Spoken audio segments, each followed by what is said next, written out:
day one. In day one of this training, I want to kind of hit something very core, and that is the power of names. If you think about all the things you value or all the things that are core to who you are, our name is one of the most powerful things. And there's a lot of ways that we can build trust using social media, not just with the groups. We think about branding and increasing our reach and name awareness and things like that. But there's actually some really cool things you can do to generate trust with individual people using social media as well. And a lot of it centers around the use of names. So this is what we're going to talk about for a couple minutes. And again, I'll open up for questions. Oh, I do see more and more people are watching. So thank you guys for giving up a few minutes of your restlessness at home in your quarantined lives to check this out. So I want to start off by telling you a story. And this is the story of that comes from this book, Made to Stick. I don't know if you guys have ever read this book. It's actually probably kind of old now, but it's a classic. And it talks all about why some ideas stick and others don't. And in it, it has a story about a newspaper called the Daily Record. And the Daily Record is located in North Carolina. It's a small local newspaper. But what's interesting, look at the data here. I'll jump right there. There's only 14,000 people that live in the circulation area of this newspaper, but it has 112% readership. So I think that's pretty crazy. Like, what is it that makes a newspaper so successful? Like, what were they doing right? And so in this Made to Stick book, they talk a little bit about what happened. And in it, the creator of this newspaper, his name was Hoover Adams. He was asked, right? And you can see right here, he was asked, he said, why, sorry about that. He's like, why has it been so successful? And he says it's because of three things: names, names, and names. And you know, we see that metaphor where people always say the same thing 3 times. But the thing is it's really all he did. He said, if a bomb blew up in the county next to us, and unless some shrapnel like came into our county and hit some of our people, we wouldn't even report on it. We only report on names. He goes on to say, all of us know that the main reason anybody reads a local newspaper is for local names and pictures. That's the one thing we can do better than anybody else. And that's the one thing our readers can't get anywhere else. Now, it's true that this was published before social media exploded. But if you think about it, pre-social media, where did you get your news? We watched it on television, we talked to people at the corner store, we had a few friends that we might hang out with on the weekend, but you didn't have such transparency, such open access to everyone. In fact, there's an interesting concept called the long tail. Let me read this real quick here. This comes from Chris Anderson's book, The Long Tail. It's also an older book, but it's such a foundational book. I just thought, do I use a new quote? No, I'm going straight to the historical best quote ever. And that's Chris Anderson talking about the distribution curve of communication and pretty much everything. He says, our culture and economy are increasingly shifting away from mainstream products and markets at the head of the demand curve and moving toward a huge number of niches in the tail. So think about that, right? When I was a kid, where did I get my music? I remember my first cassette was a Billy Ocean Suddenly cassette I got at a yard sale for like $0.25. And that started my music collection. You remember the days we would sit there with our radio and we would have our recording tape in there and we were going to record a song, and you'd wait for the announcer to just start the music and hit record, and you'd play that song, and then it wasn't the song you wanted, so then you'd cue it back and get ready, and then that's how we made our mixtapes. Right? My kids don't even comprehend this because they live in this space where there's open access to everything. And so when it comes to how we're spending our time, historically, right, 80% of our time was with only 20% of what was available. If you think about Barnes & Noble, they can only stock 20% of the books. And before Amazon, that was all we had access to. With me and limited money for buying cassettes and CDs and listening to the radio, I only had access to a little bit. But now, because of iTunes, I mean, we pay, not even iTunes, Amazon. We pay, I think it's $9 a month for Amazon Prime Music. So that's in addition to our Amazon Prime. And that gives me access to every single published piece of music on the planet. So for $9 a month, my family, we all kind of just borrow it and we use one account for us. I think you can pay a little more for a family plan, but I'm cheap, so why would I do that? Now I get to see what all my kids listen to. But what's cool about it with Amazon Music, Prime Music, I have access to every single song that's out there. Any new album that comes out, I can just preview it, I can check it out. I have instant access to everything. So because of that, where am I spending my time? The truth is we're spending a lot less of our time in the head, we're spending it down in the tail. And this is what Chris Anderson was talking about. So when you think about Facebook, LinkedIn, blogs, the time you're spending on Instagram, text to image and video, all this stuff is way deep down in the tail. And so the whole concept of the long tail is that this curve is getting longer and longer. We individually may only be looking at little bits of it, but collectively as a human group of beings, we're spending a lot of time in the tail. So we don't care that we don't get cable TV anymore, right? Netflix and podcasts, all YouTube. Last night, my wife and I were like, what are we gonna watch? We ended up just going to YouTube because I wanted to see what Jimmy Fallon had posted. And I can just go there and I can get the little bits that I want. So what does this have to do with names? Well, do you remember when you used to run track? You're running track and you're in a medley relay. That's what I ran. I was the anchor in the medley. And you're running and all these people are doing exchanges about the same time. But you had that hit or whatever the word was you had, and you recognized the voice and you just knew to throw your arm back and grab that baton. That's kind of what happens with names in social media. We're looking at all this stuff and there's all these different things that are competing for our attention. And what I found is that when you use people's names, it ends up kind of jarring them. It gets their attention. And so you can strategically use this in your posting. So whether you're an insurance producer, a realtor, or run a business, when you start thinking about who are the important people that you want to have conversations with, or who are the people who might have large audiences, when we start striking conversations with them individually in social media, it ends up creating more of a direct conversation. And I know it feels a little bit weird when you do this at first, because we're used to, with social media, we throw something out there that's for everyone. So, hey, I've got a general question, and you throw it to everyone. But when you talk more specifically, hey, Brad, what's up with this or that? We think, well, should that have been a personal message? Should that have been private? Why are you talking individually as person publicly? But what we're seeing more and more is that we feel comfortable doing that. If the conversation is such that it is open to everyone, it's kind of like you're at a group party and you're talking to someone, but you're okay for other people to be there, then this works pretty well. So I want to give you guys a couple examples of this, of how you can incorporate the use of names in your social posting that's going to increase your reach, that's going to create stronger relationships with other people. And I'll give you a couple tips on my way out on how to do that. How are we doing on time? Okay, I want to talk fast because I don't want to take too much time on this. Okay, so let's look at some examples. Here, I'm going to zoom in on this one. This is an example from my friend Mary Ellen May. She runs a consulting company out of Baltimore, and she was asked to go speak in Germany. And so you can see here, after she spoke, she created a post, and this is on LinkedIn. And she says, it was an amazing morning presenting to over 31 countries during the World Insurance Network Group's fall meeting in Vienna, Austria. I guess she went to Austria. Thank you. And then she tagged the two people that had invited her. Now, when you think about what she's doing, she isn't actually inviting them to have a conversation, but she's just thanking them. This is a great way you can publicly give people kudos, a virtual pat on the back. So what was interesting here, and I'll show you the post from this, both of them responded to her directly. And so when you think about what happened in this post, and you might say, Brett, this isn't rocket science, but think about what's happening here. She throws something out there, but because she mentioned a couple people, they heard it and they responded. Now, unfortunately, what happens a lot of times is we start a conversation with someone, but we don't actually see it through. We just kind of let it go. When we look at some other examples here, here's another example. Some of my friends may know this guy. His name is Jim. Jim runs a kettlebell gym in Boise, Idaho. And I've used this example for actually several years. I think it's just such a powerful example. And you can read here, he says, profanity isn't 100% necessary to get in a good workout. And this was on Facebook.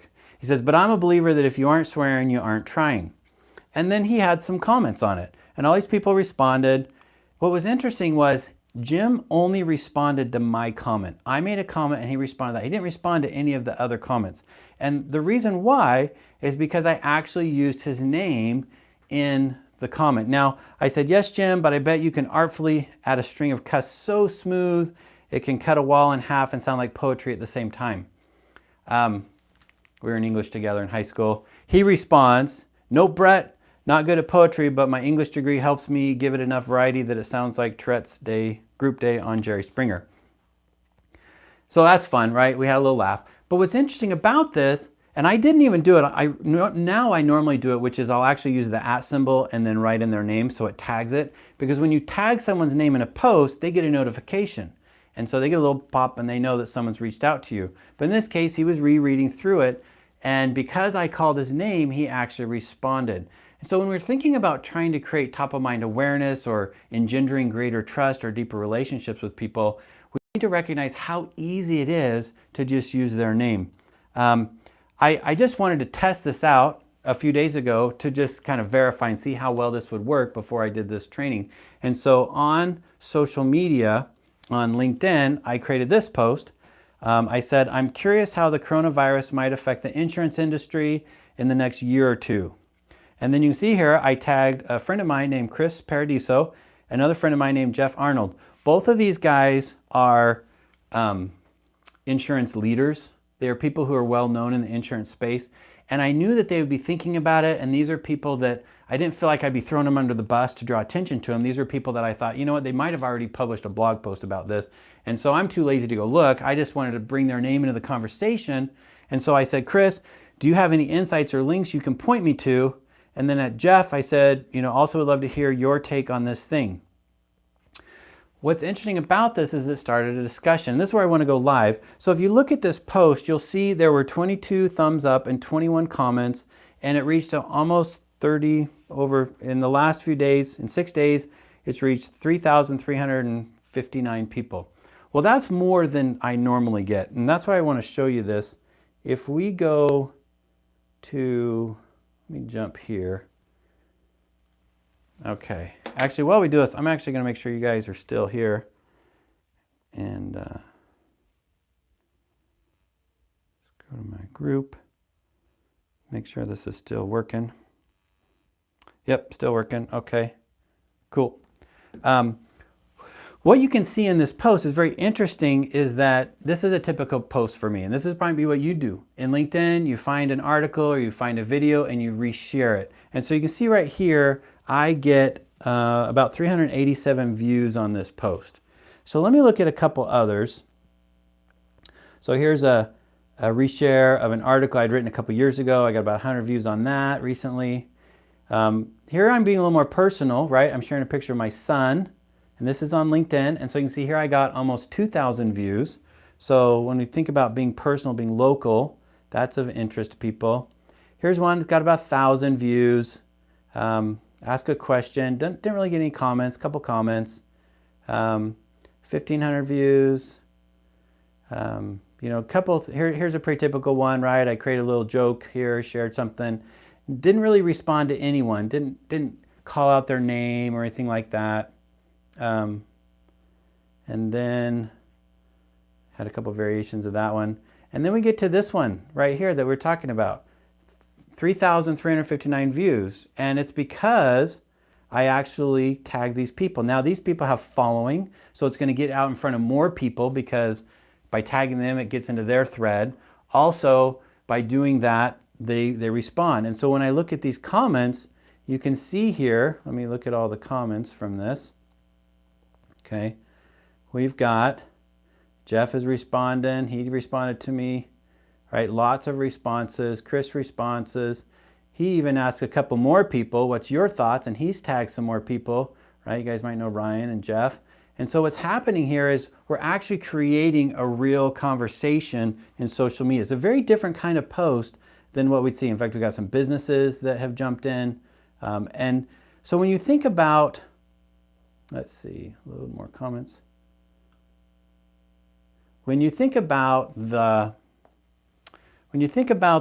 reach of the content that you're sharing, it's so simple for us to incorporate the use of names. And whether you're doing it in the comments, like my kettlebell gym guy, right? It was in the comment that I mentioned his name and it captures attention and we started talking more, or if it's right in the front of the post, it's a very simple thing to do. So if you haven't done it before, then I'll just show you. Let me just go home real quick. Let's zoom in here so you can see. If I create a post, right, if let's say I wanted to include well, Jim was on the call, so I'll say at, and I just start writing in someone's name, okay? And here I'm going to get all of the people. And so I can, well, there's Chris, right? So there's Chris. So if I want to include Chris, so any of these people's names, Jim, let's see if you're in here. Jim, where are you?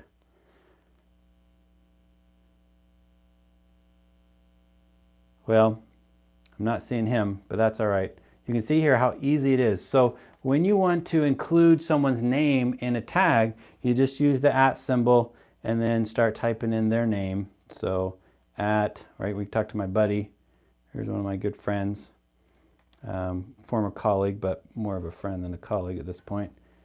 Nick, I could do Nick, right? And so when I publish the post, you know, I write some stuff and I publish that post, he's going to get a notification, he's going to see it. And it's also going to increase its mileage into his group. So that's really what I wanted to talk about today. Let me see if I have any more examples here. No, I guess really what I have here is just your marching orders. So how do you utilize this? How do you effectively take advantage of this concept of the names? This happened the other day. A friend of mine, his name is Brad. We used to sit on a ferry every day going from Bainbridge Island to Seattle, and we became really good friends. And then he moved to Oregon, became the CEO of a hospital, and of course we weren't in the same neighborhood anymore, right? In the past, I never would have been able to see him again, right? Or Christmas cards, right? Birthday cards maybe, things like that. Well, now because of social media, we get to still be in touch. And so he got some recognition that he became the new COO of a business. And so what are the levels of engagement, right? I often think about this as dating, right? So you meet a girl, she's really nice, you know, you say, hey, you want to spend your rest of your life with me? And then that doesn't work because you went too quick, too far, too fast, right? You have to get first date, second date, third date. Same thing with our engagement with people. We have to decide how strong is our relationship. Is this a first date type of engagement? Is it a third date? Is it a, you know, we've been married for 50 years kind of thing? So in this situation, right, we observe a hallmark moment, right? In this example, Brad has this hallmark moment. He's shown on LinkedIn. He's got this thing. And I could like the post very lightly. I could like it. I'll show this technique later. It's called the double like, which is I create a comment that's a synonym to the word like.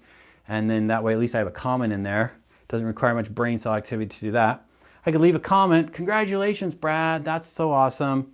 I could tag his name in the comment and see if he would engage with me. And then I can this is where we get beyond marketing and we get into sales. If someone's had something that's hallmarked happen, it's a great excuse for us to reach out to them. So what I might do is like it, leave a little comment with his name, create a little bit of an engagement so I know I've captured his attention, and then I send him an email. Or like I did in the case of Brad, I actually called him on the phone. I said, Brad, I noticed on LinkedIn that, you know, this thing has happened to you. We haven't talked in a while, and we're using these moments to continue the relationship.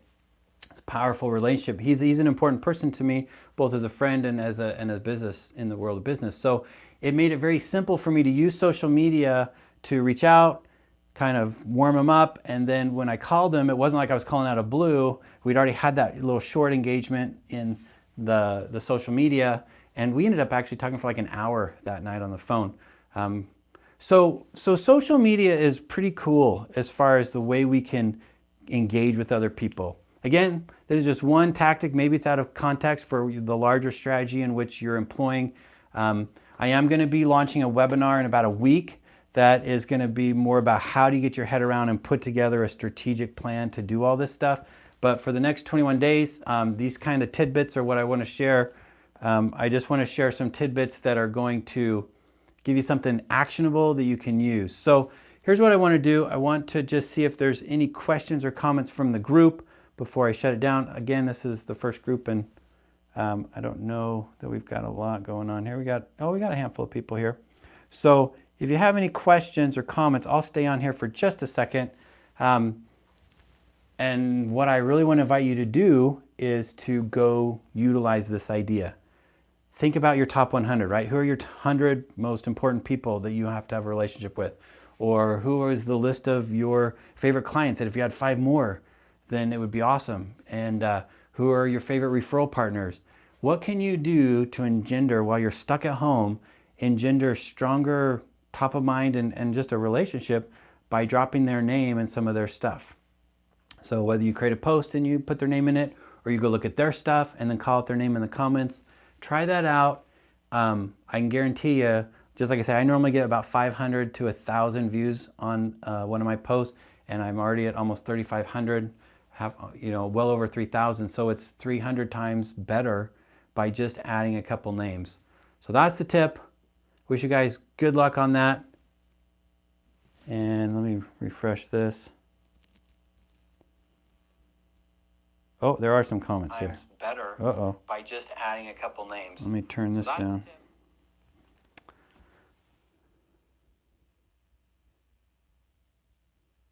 Oh, Cordell. He says you can use my name. Yeah, Cordell is someone that, just because you said that, Cordell, I'm going to do it. Cordell is someone that I'm going to have a business with someday.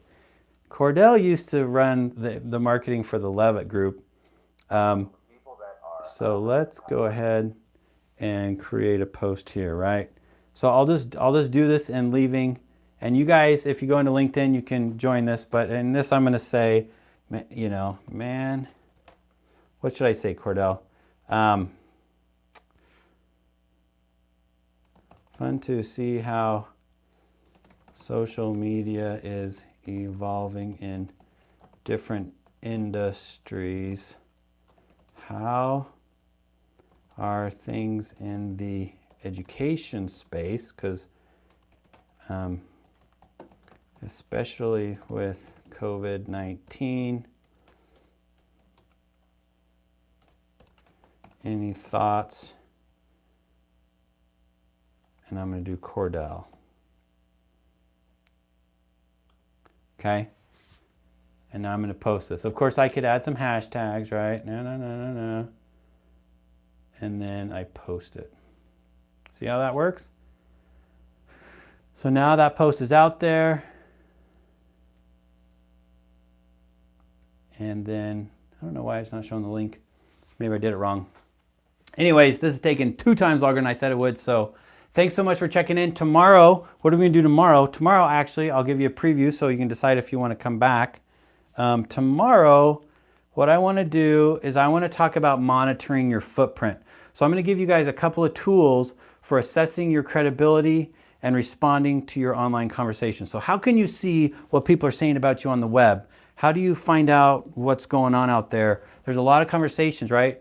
If Cordell wasn't on this call right now and I had just made that post, how would he have known about that? How do you aggregate all that? That's what we're going to talk about tomorrow. So, okay, and Cordell says, yeah, he's going to respond. So, hey, thanks for joining me today. I hope this is beneficial.